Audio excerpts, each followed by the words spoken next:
Hello and welcome to the first feedback video based on Chapter 13's discussion about the Civil War.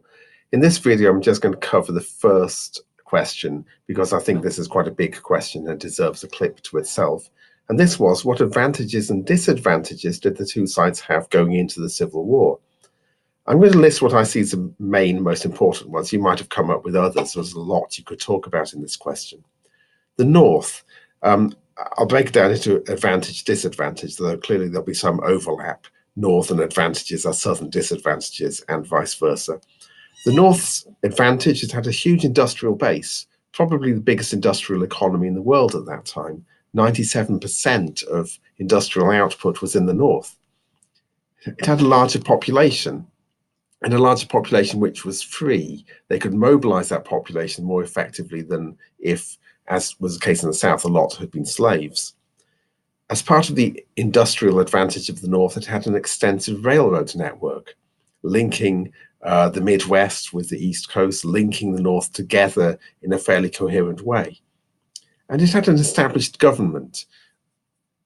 It was inheriting the United States institutions and traditions of government in a way that the Confederacy was not. Although the North had nearly all the advantages, they did have some disadvantages. They had poor generals. Lincoln always struggled finding an effective general. McClellan was very cautious and conservative. It took a while for Lincoln to identify the best generals. People like Grant and Sherman were not necessarily top of their class at West Point. They worked their way up and proved themselves on the battlefield in a way that McClellan was not able to do.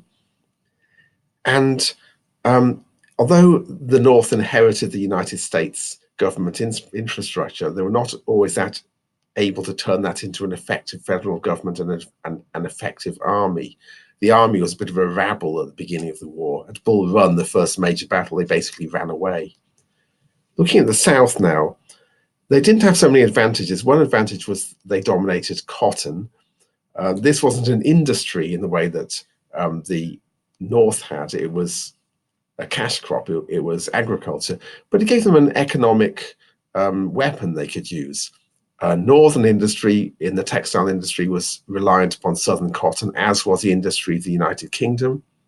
They could deny cotton to the northern factories and put pressure on Britain to come into the war, or at least to not side with the North, by limiting exports to the United Kingdom. However, the South, before I move on, another advantage the South had was better generals. There was a very strong tradition of military service among the ruling elite in the South, which meant that most of the best generals came from what would become the Confederacy, most notably Lee. Robert E. Lee was asked by both sides to lead their armies. He decided in favor of the Confederacy because his home state, Virginia, was part of the Confederacy. However, the South mainly had disadvantages going into the conflict: a smaller population and economy, need to create a new government from scratch. This was particularly difficult because the ideology of secession was states' rights. It was a rejection of a strong federal government. These independent-minded states had agreed to a loose confederacy versus a strong federation of the United States.